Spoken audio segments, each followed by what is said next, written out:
चीन में एक जगह शिनजियांग, वहाँ रहती है एक मुस्लिम कम्युनिटी जिसे उइगर मुसलमान कहते हैं। दोस्तों शेयर कीजिएगा वीडियो को, लाइक अभी कर दीजिए। संयुक्त राष्ट्र ने उइगर मुसलमानों के जीवन पर एक रिपोर्ट बनाई है। उस रिपोर्ट में चीन द्वारा उइगर मुसलमानों पर किए जाने वाले जुल्म का जिक्र किया गया है। जुल्म ऐसा कि सिरहन दौड़ जाए, कांप जाएंगे सुन के। रमजान में रोजे पर रोक, जबरदस्ती सुअर के मांस का सेवन, डिटेंशन सेंटर में कैदी, जबरदस्ती नसबंदी और ना जाने क्या क्या। ये हम नहीं कह रहे हैं, यूएन की रिपोर्ट बतलाती है। वैसे डिटेंशन सेंटर में इन्हें रखने के पीछे चीन यह तर्क देता है कि इन्हें चरमपंथी ताकतों से दूर रखने के लिए ऐसे शिविरों में रखा जाता है। ये अलगाववादी आंदोलन शुरू कर सकते हैं, इसलिए ऐसा किया जा रहा है। राष्ट्रीय सुरक्षा का मामला है। चीन के डिटेंशन सेंटर्स जिसे शैक्षणिक केंद्र बताया जाता है, वहाँ इन्हें कुर्सी से बांधा जाता है, फिर इन पर कोड़े, लाठी और लात घूंसों से पीटा जाता है। इन्हें ये मानसिक रूप से टूट जाएं, इसलिए इन्हें सोने भी नहीं दिया जाता। इनमें नाबालिग भी शामिल हैं। इनमें छोटे छोटे आरोप लगाकर इन पर लगाकर सालों के लिए जेल में डाल दिया जाता है। कई मीडिया रिपोर्ट्स में जबरन इनके अंगों की तस्करी करने की भी बात कही जा चुकी है।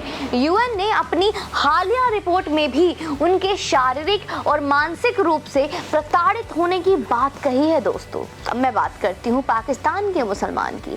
सबसे बड़े आर्थिक संकट से जूझ रहे पाकिस्तान में अब हाल और भी बेहाल हो चुके हैं। पेट की आग बुझाने के लिए आम जनता आटे की लूटपाट पर उतारू है और उसे काबू में करने के लिए सुरक्षा कर्मियों को बंदूकों का सहारा लेना पड़ता है। इस बीच हाल ही में कराची में सस्ता आटा और राशन लेने आई भीड़ भगदड़ का शिकार हो गई है। इसमें दोस्तों 11 लोग मारे गए, जिसमें 3 बच्चे और 8 महिलाएं शामिल हैं। देश में महंगाई कई दशकों के चरम पर पहुंचने से लोग अवश्य चीजों को खरीदने के लिए भी मोहताज हैं और चोरी चकारी भी कर रहे हैं।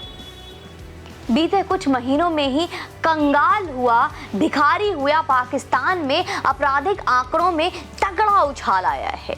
ऐसे हालातों के बीच जून में पाकिस्तान को करीब 3 अरब डॉलर का कर्ज भी चुकाना है, जो उसके वर्तमान परिस्थितियों में उसके लिए एक बड़ी चुनौती बन चुकी है और यह लगभग मुसीबत बन चुका है। और ये तय है क्या संभव है।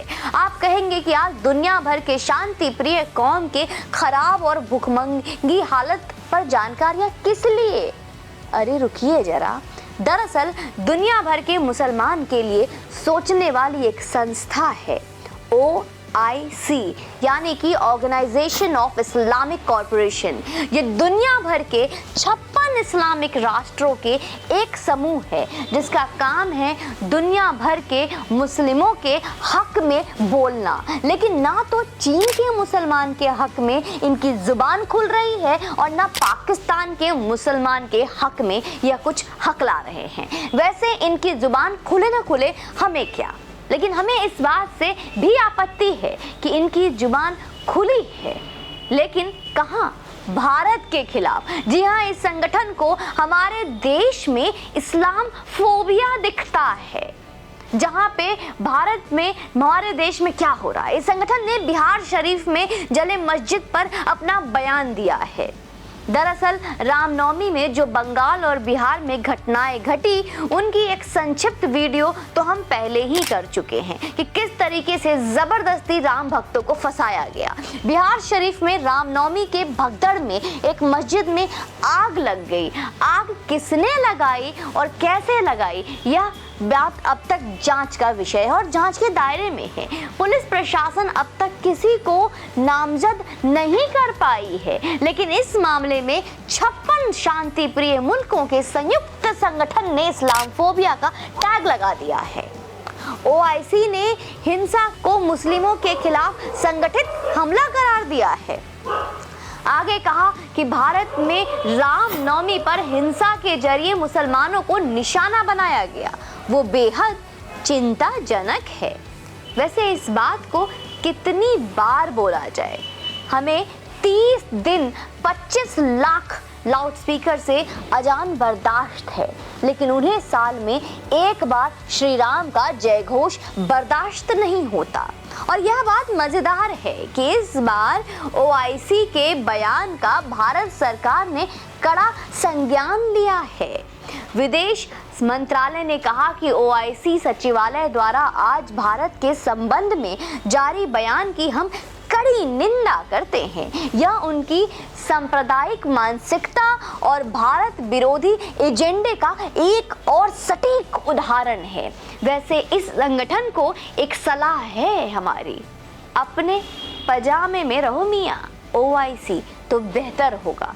जहां पे शांति दूत को खाने के लाले पड़े हैं, देश के सरकार से लेके संविधान से लेके सब कुछ हिला पड़ा है, जो आटे के लिए मोहताज है, जहां पे रोजे में जबरदस्ती सुअर ठूसा जा रहा है मुंह में, जहां पे बच्चों को महिलाओं को नंगा करके मारा पीटा जा रहा है, उस पर बोली नहीं होती, उस पर जुबान से जरा सा भी आपको आवाज नहीं निकलती। जहां वाकई में आवश्यकता है ऐसे बातों की, ऐसी किसी स्टेटमेंट की जिससे कुछ तो प्रभाव पड़े, लेकिन वहां पर आप नहीं बोलेंगे।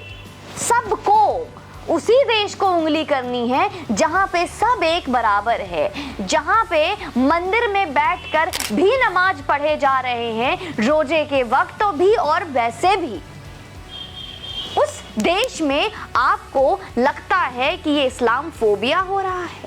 अरे थोड़ा अपने आंखों के चश्मा का धूल निकालो और जहां पे आवश्यकता है मुंह खोलने की वहां खोलो। नफरती बयान देकर देश में दंगा का माहौल ना करो, क्योंकि हमारा देश खासकर भारत और भारत के सनातनी, भारत के हिंदू ये इतने टॉलरेंट हैं कि अब ये तो अपने घर में चाहे वो गुरुद्वारा ही क्यों ना हो उसके दरवाजे भी खोल देते हैं नमाज पढ़ने के लिए। और बात करते हो और आप लोग सुन लिया तो कमेंट बॉक्स में आइए, अपनी राय, सहमति, सुझाव, लेकिन किंतु परंतु, इफ बट जो भी है आपका मेंशन करें, वीडियो को शेयर करें और ऐसे लोगों के लिए आप क्या बोलना चाहेंगे कमेंट बॉक्स में ज़रूर बताएं। जय हिंद, वंदे मातरम।